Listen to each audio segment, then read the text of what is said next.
मेरे साहित्यिक YouTube channel पर आप सभी का स्वागत है। आज हम रीतिकाल के कवि आलम के बारे में विस्तार से चर्चा करेंगे। आलम जाति के ब्राह्मण थे और शेख नाम की रंगरेजिन के प्रेम में फंसकर पीछे ये मुसलमान हो गए थे और उसके साथ विवाह करके रहने लगे, जिससे उन्हें जहान नामक पुत्र की प्राप्ति हुई थी। शेख और आलम की प्रेम कहानी एक विचित्र घटना पर आधारित है। ऐसा कहा जाता है कि आलम ने एक बार उसे पगड़ी रंगने को दी, जिसकी खूंट में भूल से कागज़ का एक चिट बंधा चला गया। उस चिट में दोहे की ये आदि पंक्ति लिखी थी, कनक छरी सी कामिनी काहे को कटी छीन। शेख ने दोहा इस तरह पूरा करके कटी को कंचन कटी विधि कुचन मध्य धर दीन, उस चिट को फिर ज्यों का त्यों पगड़ी की खूंट में बांधकर लौटा दिया। उसी दिन से आलम शेख के पूरे प्रेमी हो गए और अंत में उसके साथ विवाह भी कर लिया। शेख बहुत ही चतुर और हाजिर जवाब स्त्री थी। कवि आलम के द्वारा अब तक प्राप्त रचनाओं में केवल एक रचना प्राप्त होती है जिसका नाम आलम केली है।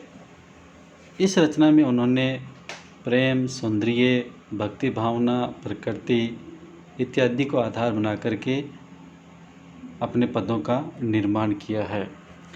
आलम का रचना काल।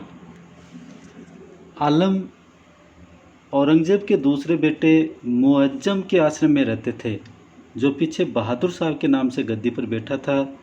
अतः आलम का कविता काल संवत विक्रम 1740 से संवत 1760 तक माना जा सकता है। इस दौरान इनकी कविताओं का जो संग्रह है वह आलम केली के नाम से निकला, जिसमें बड़े ही सुंदर और उत्कृष्ट पदों का निर्माण किया गया, जो आज भी लोगों के मुँह से सुने जा सकते हैं। आलम केली का समग्र अध्ययन करते हैं तो कुछ एक प्रमुख काव्यगत विशेषताएं हमारे सामने निकल करके आती है, जिसमें सर्वप्रथम अपन श्रृंगार और प्रेम वर्णन की चर्चा करते हैं।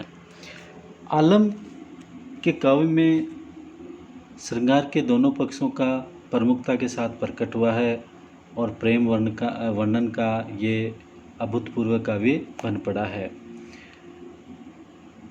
श्रृंगार में संयोग पक्ष के बजाय वियोग पक्ष ज़्यादा मुखर होकर के हमारे सामने प्रकट हुआ है।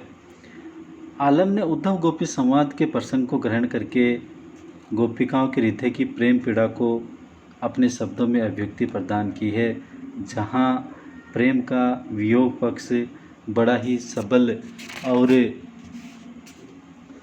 समर्पित होकर के हमारे सामने निकल कर के आया है। वे उद्धव की नीरस बातों को बिल्कुल भी स्वीकार नहीं करती हैं और कहती हैं कि बिना श्री कृष्ण के कर्म धर्म योग साधना ये हमारे किस लिए हैं और इनका लक्ष्य क्या है। इतना ही नहीं, ब्रज की गोपिकाएं वेदना को इतनी सशक्त रूप से प्रकट करती हैं कि वो कहती हैं कि हमारी पीड़ा को समझना कोई हंसी खेल का खेल नहीं है। ब्रज में कोई भी ऐसा व्यक्ति नहीं है जो हमारी पीड़ाओं को सुन सके। अगर वह श्री कृष्ण यहाँ आ जाए तो तेरे निर्गुण ब्रह्म का भी धैर्य टूट जाए। प्रेम का जो एक निष्ठा का चित्रण आलम के द्वारा किया गया है वह अत्यंत मार्मिक बन पड़ा है। गोपिकाएं उद्धव को योग साधना की बातें बड़ी ही नीरस बताती हैं और ये कहती हैं कि हमने श्री कृष्ण को अपने सौंदर्य के वशीभूत करके अपनी अंगुली से नचवाया है, उसके साथ आनंद को लूटा है, जीवन के सौंदर्य के मधु का आस्वाद किया है, इसलिए हम श्री कृष्ण के बगैर कैसे रह सकते हैं। इस प्रकार प्रेम का वर्णन, श्रृंगार पक्ष का वर्णन प्रमुखता के साथ हमें देखने को मिलता है। दूसरी ओर अगली विशेषता है हृदय तत्व की प्रधानता। आलम के काव्य में हृदय तत्व प्रमुखता के साथ प्रकट हुआ है। ये प्रेमोन्नत कवि थे और अपनी तरंग के अनुसार रचना करते थे।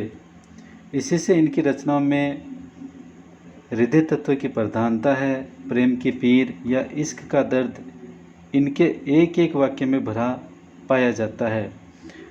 इन्होंने बड़ी अनूठी और बहुत अधिक सारगर्भित बातों में अपने हृदय को प्रकट किया है।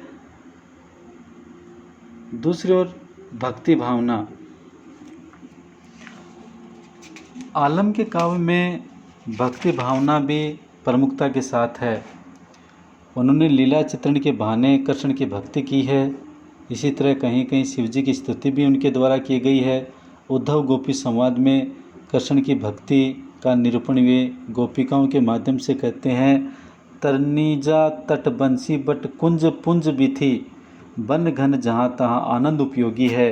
यूं ही रहे ध्यान उद्धव ज्ञान कौन काज कीजे, यह तो ब्रजवासी ब्रजराज के वियोगी है। आलम के काव्य में प्रकृति चित्रण भी देखने को मिलता है। आलम के काव्य में प्रकृति चित्रण के भी सरस उदाहरण हैं। चांदनी रात, कमल के समूह है, बावरों की गुंजार, हरे भरे कुंज, पक्षियों की क्रीड़ा, मंद पवन और यमुना की अनुपम छवि का मधुर उदाहरण द्रष्टव्य है।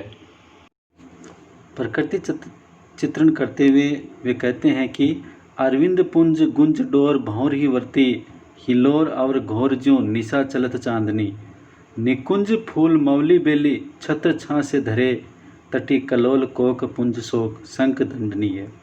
आलम ने गोपियों के विरह वर्णन में प्राकृतिक उपादानों को उद्दीपन रूप में चित्रित किया है। ऐसे प्रसंगों में यद्यपि केवल वर्णात्मकता है, फिर भी प्रकृति विरहिणी गोपियों के लिए अतीव उद्वेजक दर्शाई गई है। कला पक्ष के अंतर्गत देखें तो छंद और अलंकारों का प्रयोग इनके काव्य में देखने को मिलता है। मुख्य रूप से आलम के अली में पदों का निर्माण किया गया है जो कवित और सवैया छंदों में लिखे गए हैं। कहीं कहीं दोहा में भी अपने विचारों को, भावों को इन्होंने प्रकट किया है। आलम की भाषा शुद्ध ब्रज भाषा है। इसके अलावा फारसी तत्सम शब्दों का, तद्भव शब्दों का भी प्रयोग इनके द्वारा अपने काव्य में किया गया है। इस प्रकार हम देखते हैं कि आलम रीतिमुक्त काव्य धारा के श्रेष्ठ कवि हैं और इनके कविताओं और पदों का संग्रह आलम के अली के नाम से प्रकाशित हुआ है। श्रृंगार और प्रेम वर्णन प्रमुख विषय है। हृदय तत्व की प्रमुख प्रधानता के साथ इनके पदों का निर्माण किया गया है। इसमें भक्ति भावना भी है, प्रकृति का उद्दीपन और आलम्बन रूप में चित्रण है और ब्रज भाषा में ये अपने विचारों को, भावों को प्रकट करते हुए चलते हैं।